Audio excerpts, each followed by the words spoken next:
incomparable. Bien, bonjour à tous. Je rends grâce au Seigneur qui nous donne de nous retrouver encore ce matin. Et le désir de mon cœur est qu'il nous conduise dans sa volonté, selon vraiment les besoins des cœurs de chacun pour sa gloire à lui. Tout à l'heure, lorsque j'observais comment les frères se mouvaient, se déployaient pour organiser un peu la salle de telle enseigne que chacun puisse, dans une certaine mesure, avoir une place décente. Je ne sais pas, subitement j'ai écouté dans mon cœur, cette œuvre a grandi. Et c'est vrai, frère, c'est vrai que l'œuvre que le Seigneur nous a donné de faire a vraiment grandi et elle est même toujours en train de grandir. Maman Aline dit Amen. Maman Aline dit Amen parce que on a commencé ça ensemble. On a commencé ça ensemble et on était à peine 3 ou 4, tout au plus 5 si je me rappelle bien. Donc on avait toute cette grosse maison-ci, pour nous 5 à peine 6. Et Maman Aline, Papa André, et après Gérard est arrivé aussi, et Josine qui était là. Il y avait une autre sœur, je ne sais pas si elle s'appelait Suzanne. C'était Suzanne, celle qui était décédée. Elle s'appelait Esther. Esther, d'accord. Esther. Et puis, voilà, un certain nombre de personnes ont commencé à venir. Mais c'était ces personnes-là qui étaient là au commencement. Avant que tout le grand nombre que nous sommes aujourd'hui, parce que nous sommes aujourd'hui un peu plus de 100, si on veut compter aussi même les enfants. Si on veut compter les enfants, on va même un peu plus de 100. Et vous savez, normalement, lorsqu'une œuvre commence à grandir, les choses deviennent un peu plus complexes à gérer, à contrôler et autres. Et on a véritablement besoin de la grâce de Dieu pour que les choses tiennent, pour que les choses ne se dégradent pas en avançant. Sinon, ce qui va se produire, c'est que plus on devient nombreux, plus il peut y avoir des infiltrations de personnes qui ne sont pas toujours nées de nouveau, des personnes qui ont d'autres visées, et même, je vais le dire, même des agents de Satan. Même des agents de Satan, des personnes que l'ennemi envoie au milieu pour essayer de déstabiliser, de détruire, de créer du désordre. C'est comme ça qu'un bon nombre d'œuvres qui ont bien commencé ont mal fini. C'est pourquoi dans une certaine mesure, il faut toujours veiller. Amen. Et la meilleure manière de veiller, frère, c'est simplement dans la prière au pied du Seigneur.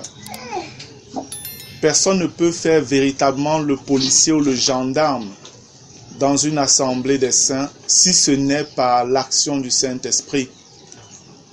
C'est vrai que cette tâche, elle est sur un plan physique manifestée par des hommes que la Bible appelle évêques. Évêque pour dire ancien ou encore dirigeant ou alors surveillant, le juste mot. Évêque, c'est surveillant. C'est ceux-là qui ont une certaine maturité, un certain discernement spirituel pour pouvoir veiller sur l'œuvre que le Seigneur est en train d'accomplir au travers d'un certain nombre de personnes. Et vous le savez tous, il est écrit, si l'Éternel ne veille, celui qui veille, veille en vain. En même temps, si l'Éternel ne bâtit, celui qui bâtit, bâtit en vain.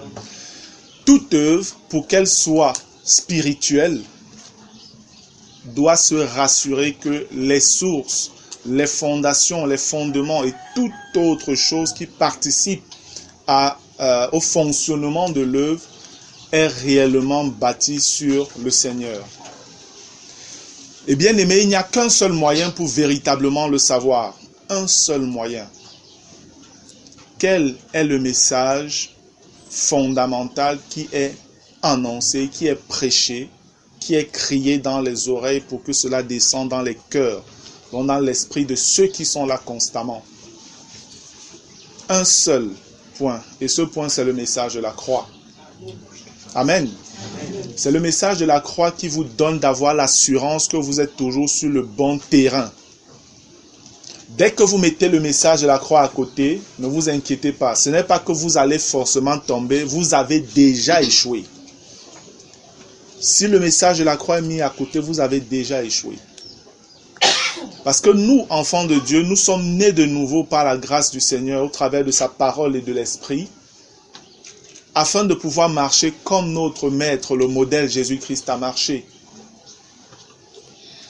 Être chrétien, ce n'est pas simplement quitter le chez-soi et aller entrer dans un bâtiment en espérant que voilà, on va un temps soit peu contenter le cœur de Dieu parce que nous sommes quand même venus écouter sa parole pendant quelques heures. Et après on rentre chez nous, on reste la même personne et on continue à faire les mêmes bêtises alors qu'on s'appelle chrétien. C'est pas ça un chrétien. Le chrétien, c'est quelqu'un qui a compris déjà pourquoi est-ce qu'il est même sauvé. Pourquoi il avait même besoin d'être sauvé. Si tu n'as pas encore compris ça, il y a un problème. Parce qu'il y a des personnes que j'ai rencontrées qui veulent davantage se rapprocher de Dieu afin que Dieu résolve leurs problèmes. Même en vivant dans le péché, ils vont se rapprocher de Dieu, entre guillemets, leur Dieu à eux en tout cas, en cherchant un Dieu qui est un serviteur. Mais le Dieu que je prêche et le Dieu que nous prêchons et que nous avons toujours prêché ici par la grâce de Dieu, c'est un Dieu qui est Seigneur et qui est Maître. Amen.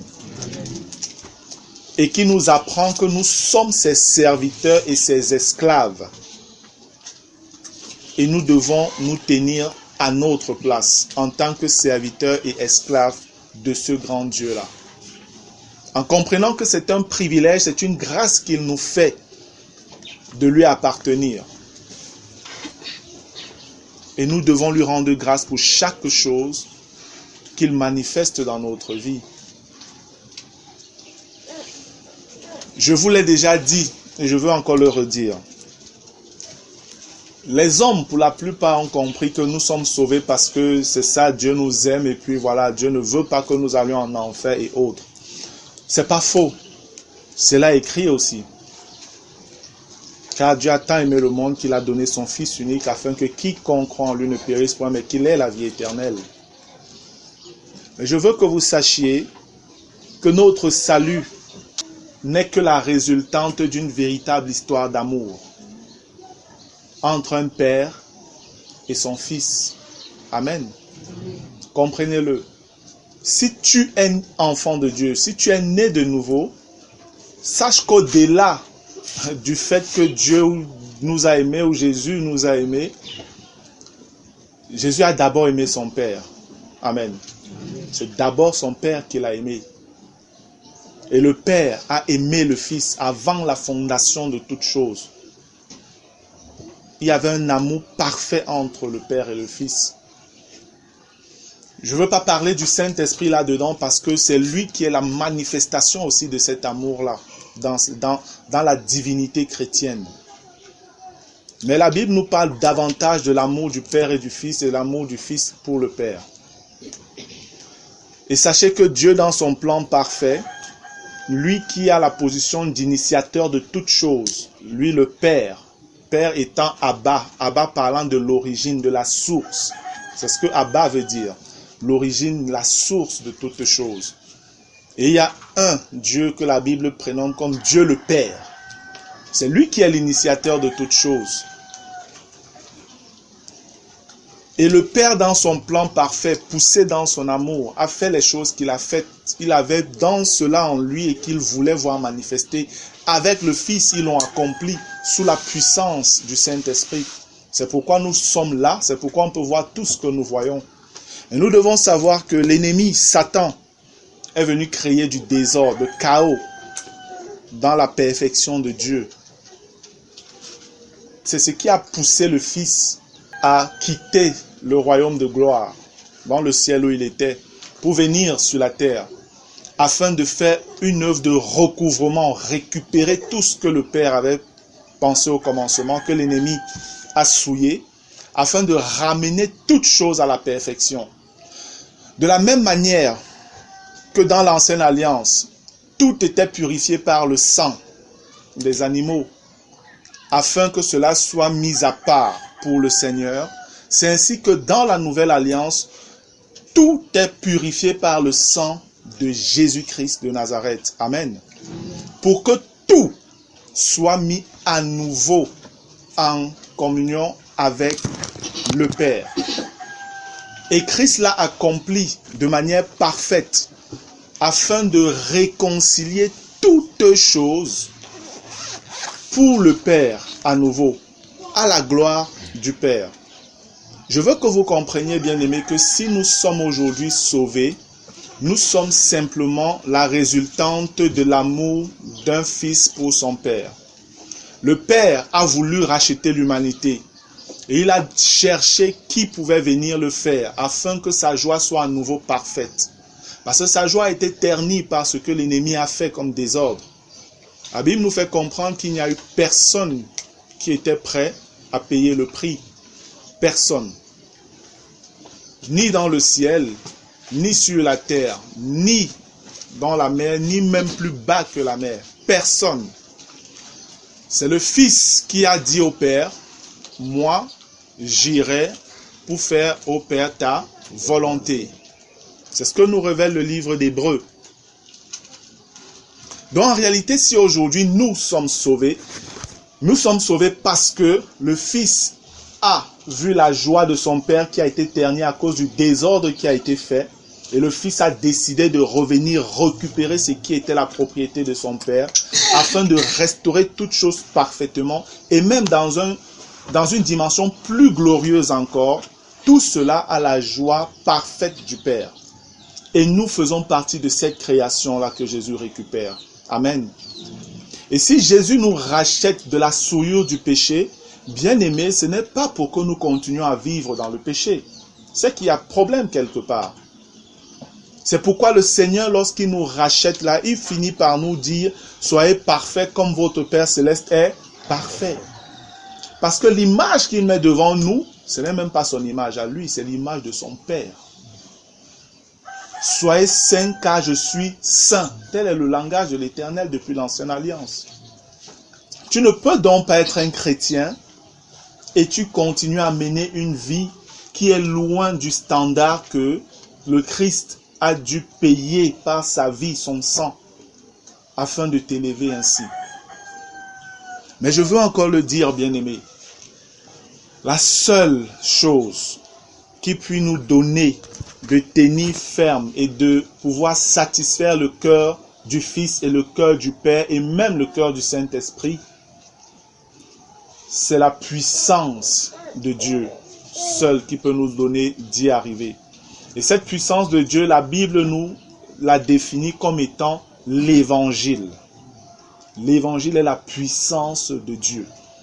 Et cet évangile est aussi décrit comme la prédication de la croix, qui est la puissance de Dieu pour quiconque croit. Amen. Ce matin, je voudrais m'appesantir sur un certain nombre de passages bibliques qui nous rappellent l'importance du message de la croix. C'est beaucoup, vraiment c'est beaucoup de passages. Je ne sais même pas si on aura l'occasion de tous les consulter. Mais ce matin, j'ai à cœur de nous interpeller davantage au message de la croix.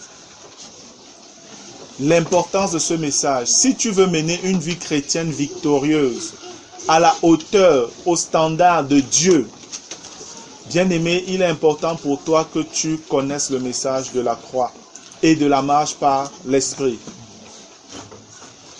Sans la révélation du message de la croix, il est impossible de marcher par l'Esprit. Je le redis encore. Sans la révélation du message de la croix, il est impossible à quiconque de marcher par l'Esprit. Ce sera juste un langage, des paroles, sans aucune force, sans aucune puissance qui sortiront de votre bouche. Mais la réalité de la vie sera tout autre. Parce que tu pourras parler du message de la croix ou alors tu pourras parler de la marche par l'Esprit. Mais tu te comporteras exactement comme les païens qui, eux, marchent seulement et rien que par la chair.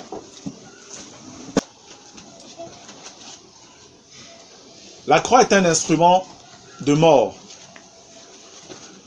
tant sur le plan physique, par rapport à notre contexte chrétien, que sur le plan spirituel, par rapport à notre contexte chrétien et vie au quotidien. La croix est un instrument de mort. L'apôtre Paul, dans Philippiens au chapitre 3, Philippiens le chapitre 3, je vais lire le verset 1. Il est écrit: Au reste, mes frères, réjouissez-vous dans le Seigneur. Je ne me lasse point de vous écrire les mêmes choses, et pour vous cela est salutaire. Je ne me lasse point de vous écrire les mêmes choses. Je ne me lasse point de vous dire les mêmes choses. Et pour vous, cela est salutaire. Ça veut dire que ce que je passe mon temps à vous dire, ce que je vous répète sans cesse, cette chose-là est celle qui vous donne le salut, qui vous maintient dans le salut et qui vous donne l'assurance que lorsque le Maître reviendra, il se reconnaîtra en vous. La même chose. Et je vous l'avais déjà dit, j'avais pris la peine d'examiner, de faire des recherches dans les Écritures, plus précisément dans les épîtres de Paul, afin de savoir quelle était cette même chose dont Paul parlait. C'était quoi? Qu'est-ce que Paul annonçait avec autant d'emphase, avec répétition, et qu'il finit par dire même que cela est salutaire pour nous. Vous savez, les chrétiens aiment beaucoup des discussions. Malheureusement, des discussions vaines pour la plupart. C'est pourquoi quand on échange, ou alors ils échangent sur des doctrines, en échangeant sur les doctrines, ils vont d'abord sur un point qui est lié à la connaissance, juste pour la connaissance. Ça, c'est un problème. Parce qu'à côté de la connaissance pour la connaissance, le fruit de l'arbre de la connaissance du bien et du mal n'est pas loin. Et si en tant que chrétien, vous voulez fonctionner selon le fruit de l'arbre de la connaissance du bien et du mal, vous êtes mal parti. Vous êtes simplement au standard des païens. Parce que les païens, eux, ils raisonnent en fonction de ce qui est bien et ce qui est mal, selon leur jugement à eux. Et c'est où ils échouent en fait. Mais je vais vous dire, frère, qu'un grand nombre de chrétiens fonctionnent de la même manière. Est-ce qu'on doit porter le foulard ou pas pour les femmes? On commence à discuter dessus. Et après, ce qui sort, c'est est-ce que c'est même salutaire? Est-ce que la femme doit porter le pantalon ou pas? On commence à discuter dessus. Et après, est-ce que c'est même salutaire? On doit rompre le pain avec le vin ou le foléré, le pain sans levain ou le pain avec les vins. Après, est-ce que c'est même salutaire? Ces choses sont sujets à discussion. Mais je vous dis, ayez toute la connaissance que vous voulez. Si vous n'avez pas la révélation du message de la croix, vous perdez votre temps. Vous n'allez jamais vivre une vie chrétienne victorieuse. Vous n'allez jamais vivre une vie chrétienne épanouie, heureuse, équilibrée. Et vous savez que la vie chrétienne, elle est dure, n'est-ce pas? Amen. La vie chrétienne est dure. Une femme m'a dit un jour, je ne peux pas accepter un Dieu qui interdit. Je ne peux pas accepter un Dieu qui interdit. Et je lui ai dit, mon Dieu est le Dieu qui interdit. Et le Dieu que tu veux, sache qu'avec ce Dieu-là, vous serez en enfer. Le Dieu que tu veux, lui et toi, vous serez en enfer. Parce que le Dieu que je sais est le Dieu qui interdit. Je ne lui en veux pas qu'elle dise ça. Ce n'est que normal qu'elle le dise, si c'est qu'elle n'est pas née de nouveau. Parce que lorsqu'on n'est pas né de nouveau, nos pensées ne sont que des pensées du diable. Et ce sont des pensées qui vont toujours aller à l'encontre de la vérité de Dieu. Toujours, pour perdre les hommes. Si nous, en tant que parents, nous pouvons nous soucier de nos enfants et leur donner des restrictions, des interdictions pour leur bien, à plus forte raison le Créateur, l'être parfait qui ne fait jamais d'erreur, dans une humanité déchue, dans le péché. Comment quelqu'un de sensé peut dire « Je ne veux pas un Dieu qui interdit ». Et il faut savoir les interdictions qu'on ne veut pas ou qu'elle ne voulait pas. Elle ne veut pas un Dieu qui l'interdit d'aller dans ses réunions. Elle ne veut pas un Dieu qui l'interdit de faire ses cultes de crâne parce qu'elle est née dedans. Mais elle veut quand même un Dieu. Et encore beaucoup d'autres choses. Le Dieu que je sers, le Dieu que je prêche est le Dieu qui interdit. Et j'ai dit à cette femme aussi, mon Dieu, je ne le vends pas moins cher. Je lui ai dit ça, mon Dieu, je ne le vends pas moins cher. Si tu ne le veux pas, il n'y a pas de problème. Un jour, tu le rencontreras. Mais je connais quelle est la valeur de mon Dieu. C'était simplement pour lui faire comprendre que je ne vais jamais rabaisser le niveau des enseignements de mon Dieu pour te faire plaisir. Parce que si je le faisais, je ne serais plus serviteur de ce Dieu-là, mais serviteur des hommes. Et bien aimé, le message de la croix est un message qui ne flatte pas. Amen. Amen. Le message de la croix est un message qui ne flatte pas. Soit tu te soumets à ce message, soit tu excuses. Tu pars. Et sachez-le, Dieu aime les hommes, mais ne pensez pas que la mort d'un homme est une fatalité pour Dieu. Non, il ne faut pas le croire. Parce que parfois les gens pensent que non, qu'un homme meurt, c'est que c'est une chose tellement grave pour Dieu que je ne sais pas trop. C'est pas ça, vous vous trompez. Dieu se suffit à lui-même et tout ce qu'il fait c'est pour vous. Et Dieu a déjà tout fait ce qu'il devait faire pour que chaque homme puisse être sauvé. Maintenant, si les hommes rejettent son message, Dieu ne souffre en rien de cela. Il reste tranquille et les choses suivent leur cours. Parce que tout a déjà été fixé par lui. Tout a déjà été fixé. Et chaque seconde qui passe nous rapproche davantage, frère, du moment glorieux où ce Dieu sera manifeste à toute la création. Il est bon pour toi et pour moi que nous soyons en harmonie, en accord avec ce Dieu-là, avec sa volonté, afin d'être parmi les heureux qui seront à ses côtés et contempleront ces choses-là, que d'être parmi ceux à qui il va dire « Arrière de moi, je ne vous ai jamais connu ». Parce que dès qu'il dira ça, ce sera terminé, il n'y aura plus de recours. Le tribunal ou le trône de Dieu, le grand trône blanc, est la dernière instance en termes de jugement dans tout l'univers. Les hommes peuvent te juger et te condamner. Un jour, tu passeras devant un autre tribunal. Là-bas, tu peux être absous et déclaré juste. Amen. Mais quand là-bas, tu es déclaré coupable, cher ami, c'est terminé. C'est pour l'éternité. Parce que celui qui déclarera que tu es coupable, c'est celui qui est non seulement juge, mais avocat.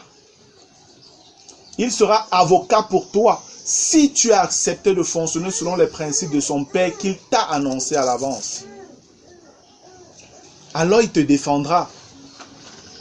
Mais si tu les as rejetés, tu les as violés, dans sa justice, il ne peut pas faire autrement que de te déclarer coupable et coupable pour l'éternité. L'enfer existe, les amis. Et il y a aujourd'hui des millions, pour ne pas dire des milliards de personnes en enfer. Il y a des milliards de personnes en enfer aujourd'hui, où je vous parle là. Il y en a qui sont en train de descendre là-bas à l'instant où je suis en train de parler. Mais l'enfer n'est qu'une cellule. Parce que lors du jugement, l'enfer même va redonner tous ceux qui étaient captifs là-bas. Ils vont être jugés devant le grand trône blanc. Même ceux-là qui disent quand ils meurent, il faut qu'on les incinère, donc on brûle leur corps jusqu'à il ne reste que la cendre. On balance ça comme ça dans la nature, ça va n'importe où. Le Dieu que je sais est tout puissant et va reconstituer tout cela. Tu vas être debout devant lui ce jour-là. Personne n'échappera au jugement de Dieu. Personne. Et si tu es tenu pour coupable, alors ce ne sera plus l'enfer, ce sera le lac de feu alimenté par le soufre qui sera ouvert pour toi et c'est où tu seras jeté pour l'éternité. Les gens ne font pas de différence entre l'enfer et le lac de feu, c'est deux choses différentes. L'enfer, ce n'est que la cellule où tous ceux qui n'ont pas connu Christ, qui n'ont pas accepté le Seigneur, la parole de Dieu, de marcher dans les voies de Dieu, dans les voies de sa justice, depuis le commencement, jusqu'au moment où je parle. Tous ceux-là finissent dans l'enfer.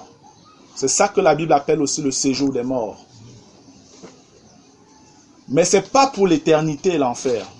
Parce qu'après, tu vas sortir là-bas pour être jugé par celui que Dieu a établi comme juge des vivants et des morts, Jésus-Christ. Et lorsque devant le grand trône blanc, tu seras déclaré coupable, alors cette fois-là, on te jettera dans ce que la Bible appelle dans l'Apocalypse le lac de feu et de soufre, où seront l'Antichrist, le faux prophète et Satan. La mort même va être jetée là-bas dedans. Tous les démons seront jetés là-bas dedans. Et tous les êtres humains qui ont refusé de se soumettre au Seigneur Jésus-Christ comme le seul chemin par lequel on peut rentrer dans la communion avec le Dieu créateur. Tous ceux-là seront jetés dans le lac de feu pour l'éternité. Mais gloire soit rendue à Dieu parce que dans sa justice, tous ceux qui auront accepté sa justice, il les prendra avec eux. La Bible nous fait comprendre qu'il les protégera, il les couvrira dans le livre d'Ésaïe. Il détruira ce ciel que vous regardez, cette terre. Et il construira un nouveau ciel, une nouvelle terre, d'où il fera descendre la nouvelle Jérusalem qui descendra du ciel et viendra se poser sur la terre. Et dans ce lieu de félicité, dans ce paradis-là, dans cette nouvelle Éden, alors ceux qui ont cru en lui vivront pour l'éternité dans sa gloire, dans sa présence. Alléluia.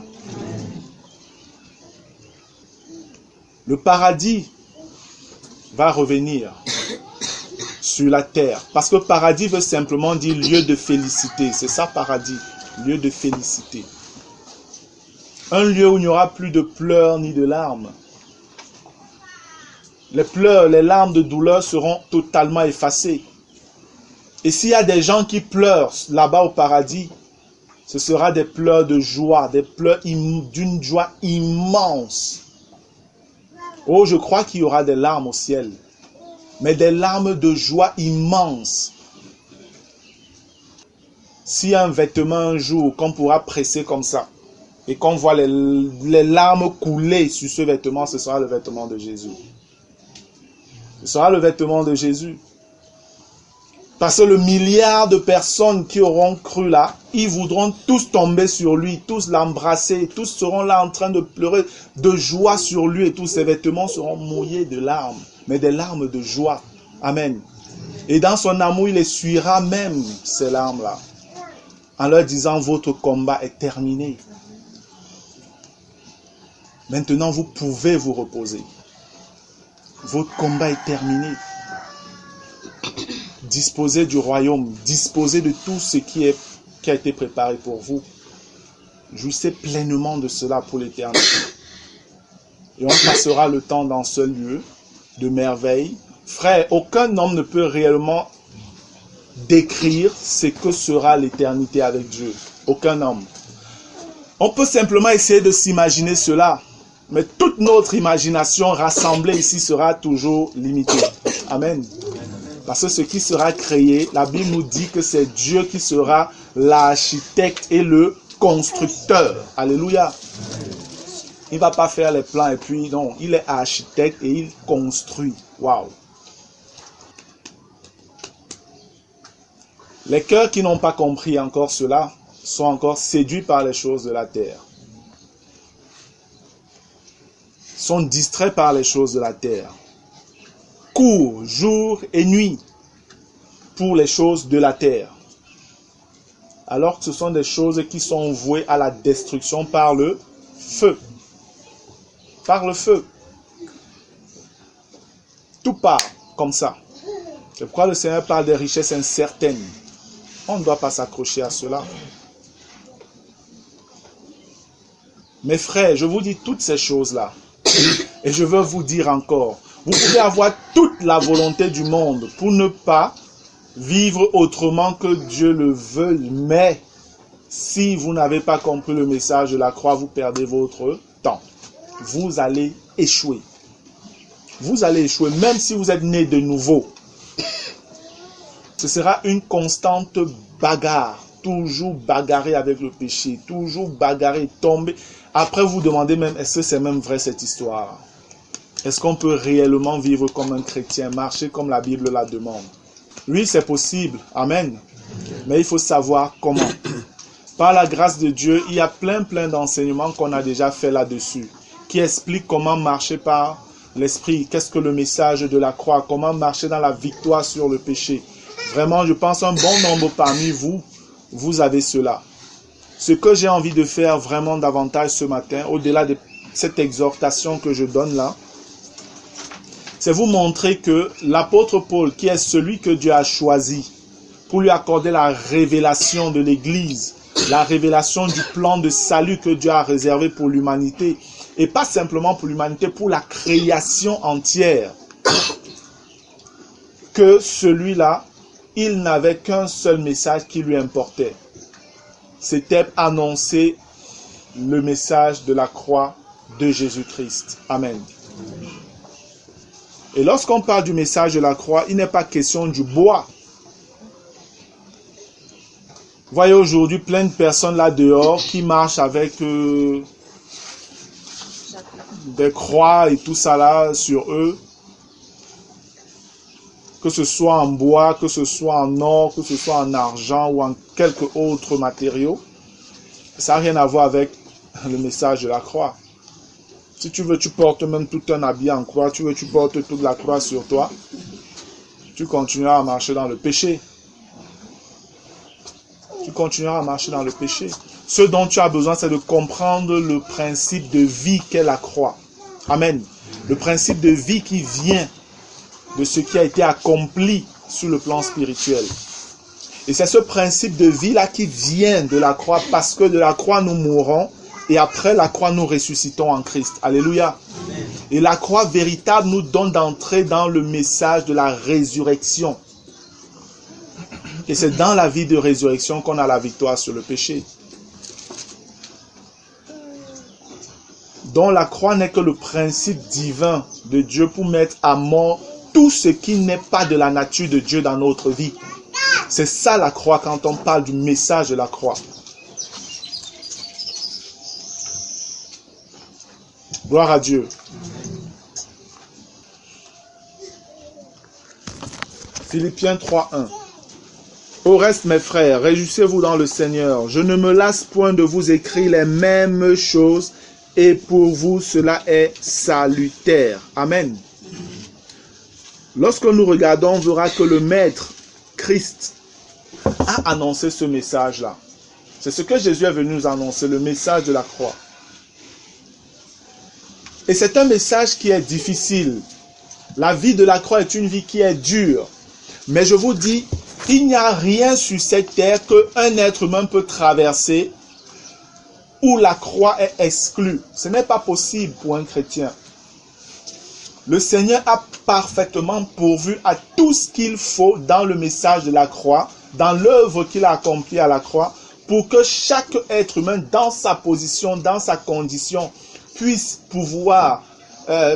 marcher comme Dieu demande, puisse avoir la paix, puisse se réjouir dans l'état où il se trouve. C'est parfaitement accompli par Christ. Parfaitement. Si tu es un enfant et qui croit en Jésus, le message de la croix est pour toi et peut te donner de vivre une vie équilibrée en tant qu'enfant. Amen. Si tu as des parents difficiles en tant qu'enfant, tes parents peuvent être difficiles, irresponsables et autres, le message de la croix pourvoit à tout ce dont tu as besoin pour être fort, équilibré et en joie dans cette situation-là. Si tu es une femme qui a un mari difficile, le message de la croix a résolu ton problème. Si tu as un mari qui a une femme rebelle, le message de la croix de Christ a résolu ce problème. Si tu es un homme qui n'a pas de travail et qui veut le travail, pendant ton état de chômeur, là, le message de la croix a pourvu pour que tu restes équilibré. Amen. Si tu es une femme qui veut se marier, qui désire le mariage de tout son cœur, mais jusque-là, pas de mari et l'âge ne fait que passer, qu'est-ce qui se passe? Christ a pourvu pour que tu sois équilibré dans cette situation. Le Seigneur a pourvu. Si tu avais la meilleure femme du monde et qu'il arrivait que tu la perds, par maladie, par accident ou par quel que soit, qu'elle meure en tout cas, le message de la croix, le Seigneur a pourvu afin que tu puisses demeurer fidèle même dans cet état de douleur, de perte-là. C'est pareil si c'est ton mari que tu perds, si c'est ton enfant que tu perds. C'est pourquoi la Bible dit qu'il n'y a rien qui pourra nous séparer de l'amour de Christ. Bien-aimé, rien, c'est rien. R-I-E-N en gros, majuscule. Rien. Donc il n'y a personne qui peut avoir une excuse de dire que vraiment Dieu là m'a déçu parce que j'ai fait ceci, ça va même, je ne veux plus entendre parler de Dieu. Tu fais fausse route, tu es en train d'être séduit. Il n'y a pas une seule position sur la terre dans laquelle un être humain peut se trouver et où Christ n'a pas pleinement fait ce qu'il fallait faire pour que cette personne reste équilibrée et puisse le rencontrer un jour dans la gloire. Il n'y a pas un seul être humain. Je vous dis, quelle que soit la position dans laquelle tu peux te trouver. Même si tu habites chez quelqu'un qui passe le temps à te maltraiter, si ce n'est pas ton père ou ta maman et on te maltraite parce que tes parents sont morts, ce n'est pas une raison de jouer les malheureux et tout ça. Non, tu n'as pas raison. J'ai souvent dit que moi, je ne sais pas avoir pitié des chrétiens. Parfois, les gens peuvent penser que je suis un peu cynique. Non. C'est simplement parce que je sais que si quelqu'un a compris le message de la croix, il n'y a pas lieu qu'il soit quelqu'un qui doit s'apitoyer sur lui, qui doit chercher la faveur des hommes ou la pitié des hommes. Non, tu n'as pas ce temps. Il faut laisser ça aux païens qui n'ont pas d'espérance. Mais toi, tu es chrétien, tu as une espérance. Et la Bible dit que notre espérance, elle est vivante. Amen. Notre espérance est vivante. Elle est réelle. Frère, sans le message de la croix, on ne peut pas être un chrétien victorieux. Oui, tu pourras être chrétien, mais tu vas mener quelle vie? Tu vas mener quelle vie? Et le message de la croix, je vous dis, est le message qui nous soutient dans toutes les difficultés que nous pouvons traverser. Et la vie est dure. Amen. Frère et soeur, la vie est dure. Les gens qui vous disent que non, on est chrétien, la tête, la queue, machin et toutes ces choses-là, pardon, ces gens-là n'ont pas encore commencé à vivre la vie chrétienne. Ils n'ont pas encore commencé. Allons un peu dans 1 Thessaloniciens chapitre 3. C'est une épître, une lettre qui est écrite à des chrétiens. 1 Thessaloniciens chapitre 3. Déjà au chapitre 2, l'apôtre Paul nous fait savoir que ce qu'ils nous écrivent là, c'est la parole de Dieu, ce n'est pas la parole des hommes. Au chapitre 2 de 1 Thessaloniciens, à partir du verset 13, il est écrit: c'est pourquoi nous rendons continuellement grâce à Dieu de ce qu'en recevant la parole de Dieu que nous vous avons fait entendre, vous l'avez reçue non comme la parole des hommes, mais ainsi qu'elle est véritablement comme la parole de Dieu qui agit en vous qui croyez. Amen. Paul nous dit que ce qu'il annonce là, ce n'est pas les paroles d'un homme, c'est les paroles de Dieu. Parce que c'est inspiré par le Saint-Esprit qui parlait. Le même Paul, dans la même épître, au chapitre 3, à partir du verset 1, voici ce qui est écrit. C'est pourquoi, impatients que nous étions et nous décidant à rester seuls à Athènes, nous envoyâmes Timothée, notre frère, ministre de Dieu dans l'évangile de Christ, pour vous affermir et vous exhorter au sujet de votre foi. Regardez le verset 3. Afin que personne ne soit ébranlé au milieu des afflictions présentes. Car vous savez vous-même que nous sommes destinés à cela. Nous sommes destinés à quoi? Aux afflictions. Wow! Chrétien, tu es destiné aux afflictions, à la souffrance. Tu es destiné à être pressé. Le Seigneur est venu, il a rendu ministère pendant 3 ans et demi sur la terre. Pendant tout son ministère, d'une manière ou d'une autre, il a été pressé, mais ça n'a pas toujours été vu, parce qu'il avançait toujours dans la victoire. Il guérissait tous ceux qui venaient vers lui, il ressuscitait les morts, il donnait la vue aux aveugles, il faisait parler les muets, il faisait entendre les sourds, il marchait sur l'eau, il multipliait les pains et les poissons. Voilà comment Jésus a marché et on le voyait toujours dans la victoire. Mais on ne peut pas comprendre ou connaître toutes les afflictions et les tribulations qu'il traversait. C'est simplement quand il avait parfois des joutes oratoires, des discussions, des confrontations avec les pharisiens, les sadducéens, les zélotes.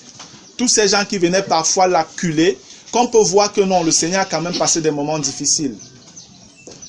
Mais le summum même de la pression que Jésus a pu subir, il a subi à Gethsémane. Écoutez bien ce que je dis.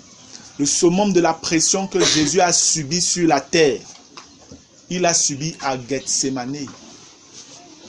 Parce qu'à Gethsémane, Jésus devait véritablement choisir entre sa volonté et la volonté de son Père.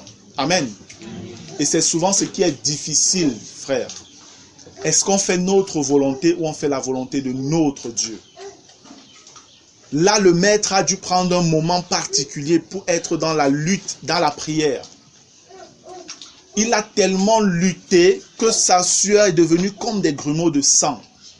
Il a tellement lutté, avait besoin de secours, d'être fortifié, jusqu'à ce que le Seigneur, le Père, a dû envoyer un ange puissant pour le renouveler. C'est à Gethsémane que la chose s'est réellement produite.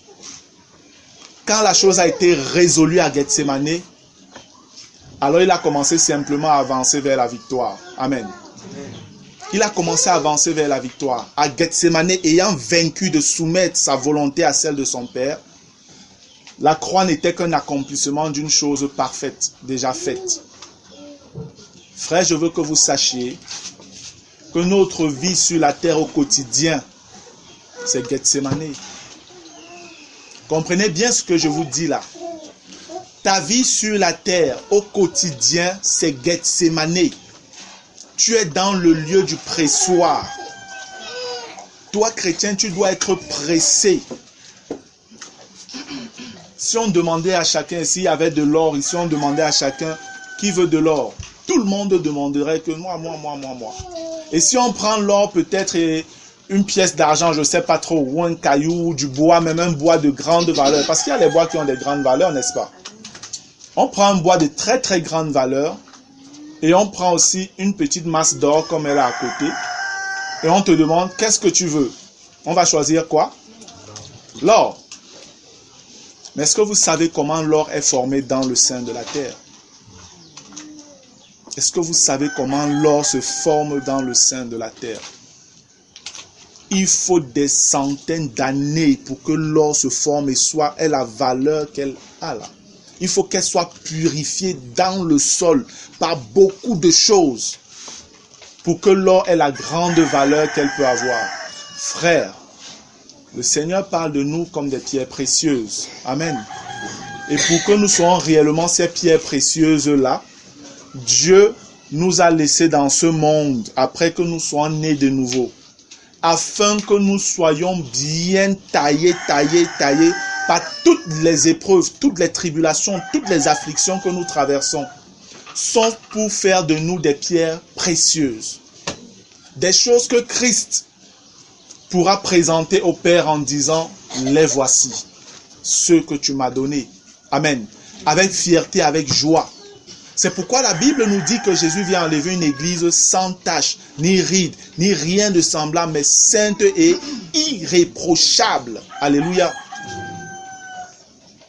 C'est pourquoi nous sommes appelés à passer par cette tribulation-là. Hier, je partageais encore avec les frères pendant le moment de prière. Et on voyait dans Actes chapitre 14 comment l'apôtre Paul et Barnabas disaient aux nouveaux chrétiens, c'est par beaucoup de tribulations qu'il nous faut entrer dans le royaume de Dieu. Par beaucoup de tribulations. Voilà Paul encore qui le dit aux Thessaloniciens. Nous sommes destinés aux afflictions. Et il dit au verset 4, « Et lorsque nous étions auprès de vous, nous vous annoncions d'avance que nous serions exposés à des afflictions comme cela est arrivé et comme vous le savez. » Donc, faites comme vous voulez, sachez que cette chose-là va vous arriver. Si tu dis que tu es chrétien, t'inquiète. Tu vas passer par les afflictions. Certains chrétiens, quand ils ont des problèmes, c'est comme s'ils sont dans la malédiction. Non! Être dans les problèmes, ce n'est pas une malédiction parfois. Être dans les problèmes, ça montre souvent que tu es réellement chrétien.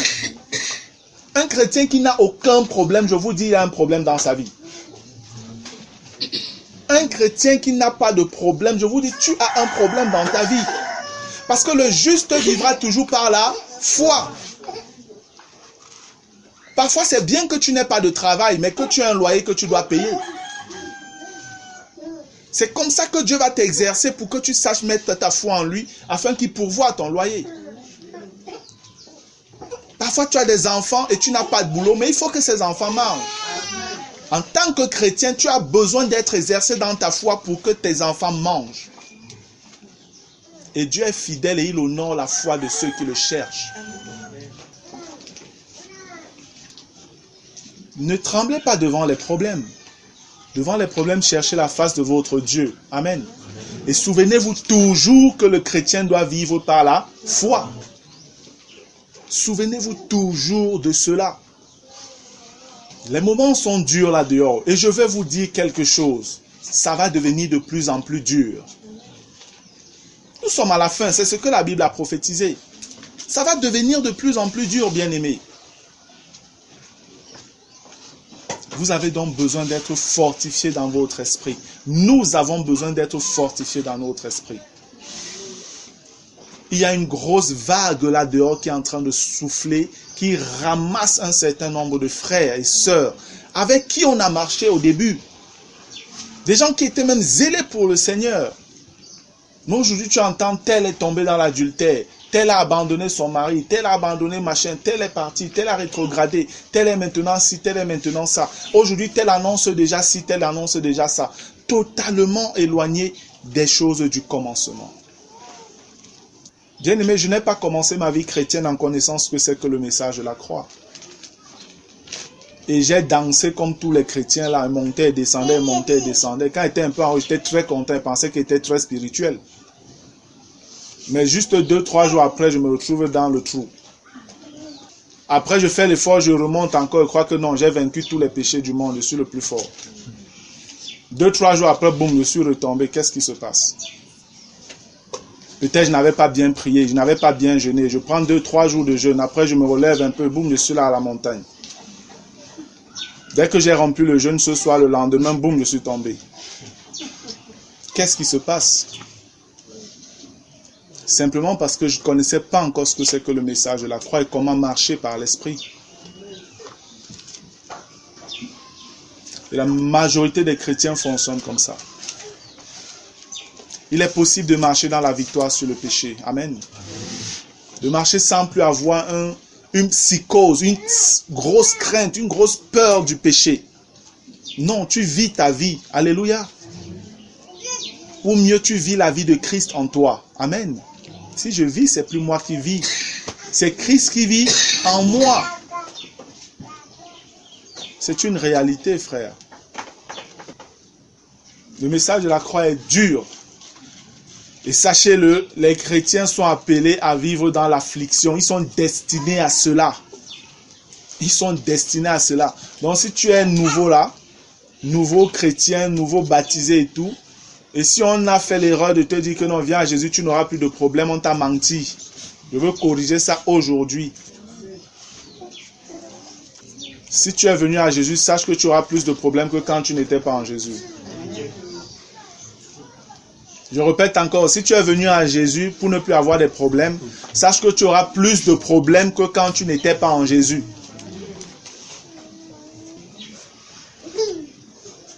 À la différence que, dans ces problèmes que tu auras celui qui est capable de t'en sortir. Amen. Il sera toujours avec toi. Je suis avec vous tous les jours jusqu'à la fin du monde. Il a promis et il est fidèle pour veiller sur toi. Mais il te sortira de ces problèmes à son heure, à son temps, à son année, à sa minute, à sa seconde. Jamais comme toi tu veux. Jamais comme toi tu veux. Ne pense pas que c'est parce que tu vas verser beaucoup de larmes que Dieu va venir te sortir d'un problème. Tant qu'il n'aura pas accompli ce qu'il veut dans ta vie, tu vas rester là. Tu vas rester là. Mais Dieu est un merveilleux papa. Amen. Parfois, si tu cries trop, ce qu'il va faire, il va relâcher un peu la pression. Et s'il relâche la pression, tu commences à dire Alléluia, si Dieu est vaincu et tout ça. Attends juste quelques semaines ou quelques mois, tu vas comprendre. Parce que ça va revenir. Jusqu'à ce que tu vas traverser cette épreuve-là de manière forte, debout. Amen. Debout. Ce n'est pas couché que Dieu veut que tu traverses les épreuves. Dieu veut que tu traverses les épreuves debout. C'est comme ça qu'il est glorifié. Vous savez, il y avait une fois une course, je ne sais pas si c'était un mont Cameroun et tout ça, quelqu'un qui avait traversé la ligne en grattant les fesses au sol comme ça. Il traversait la ligne en grattant, il était déjà fini, mais il grattait quand même les fesses au sol pour avancer. C'est-on dit que non, il a persévéré et tout, même comme il est arrivé parmi les derniers, il a quand même persévéré, c'était bon. Dieu, c'est pas bon pour lui ça. C'est debout que nous devons être. Amen. Bien-aimé, fatigué, blessé, troublé par beaucoup de choses, je ne sais pas, humilié, mais debout. Debout. Tu vas être méprisé par les personnes que avant ils ne pouvaient même pas te parler. Quand tu deviens chrétien, tu vas être méprisé par ces personnes-là. Pourquoi? Parce que Jésus est passé par là. Frère, Jésus dans sa gloire, quel est l'homme qui pouvait ouvrir la bouche pour lui parler? Quel est l'homme qui pouvait même seulement le regarder dans les yeux? On n'arrive même pas à regarder. Sa gloire t'aveugle. Mais, sur le chemin de la croix, on l'a méprisé. Et toi, tu penses que tu ne mérites pas d'être méprisé? Pourquoi ça te dérange autant que ton frère t'insulte parce que tu es devenu chrétien? Que ta maman t'insulte, que tes amis se moquent de toi, qu'on te traite comme un rien parce que tu es devenu chrétien. Pourquoi ça te dérange autant? Mais c'est la preuve que tu es davantage en train de ressembler à Jésus. Amen. Tu seras traité de tout. Pourquoi est-ce que ça te dérange? Parce que tu t'habilles maintenant de manière différente de la manière dont tu t'habillais avant. Avant, tu t'habillais, tout ton corps était exposé, tes parties intimes étaient dehors. Mais maintenant, tu t'habilles comme une princesse ou un prince du royaume d'en haut. Et quand on en parle, on se moque de toi. Tu as honte, tu veux revenir à l'ancienne vie. Tu veux maintenant un peu les coups proches d'eux. Ceux qui se moquent de toi. Sache que tu es simplement en train de descendre de la croix. Amen. Si on se moque de toi, si on te traite comme un moins que rien, et que tu fais tous tes efforts pour démontrer que non, je suis quelque chose, mon ami, tu es en train d'enlever ta main des pointes de la croix pour descendre. La Bible dit que Jésus a méprisé quoi? L'ignominie. Jésus a méprisé l'indon, on s'est moqué de lui, il a méprisé la honte qu'on versait sur lui. Tant que tu sais où tu vas, tu restes ferme. Alléluia. Qu'on te traite de n'importe quoi ou de n'importe qui, reste ferme parce que tu sais ce qui t'attend. Tu sais exactement où tu es en train d'aller. Et je puis te dire que si tu demeures fidèle, ces gens qui se moquent de toi demain viendront te demander du secours. Ne soyez donc pas étonnés que parfois certains membres de votre famille se moquent de vous, vous injurient. Mais quand c'est souvent chaud sur eux là, ils vont t'appeler, te saluer et puis dire que vraiment c'est Dieu, il faut prier pour moi. Hein. Alors que c'est lui qui passe le temps à se moquer de toi. Le message de la croix est la puissance de Dieu. Le message de la croix, c'est notre victoire. Amen. Le message de la croix, c'est notre gloire. Alléluia. On n'a pas à avoir honte de cela. Parce que nous savons en qui nous avons cru. C'est le chemin qu'a tracé notre maître, le modèle parfait. Et c'est le chemin qu'il attend que nous suivions également pour être conformes à lui. Alléluia. Par la puissance de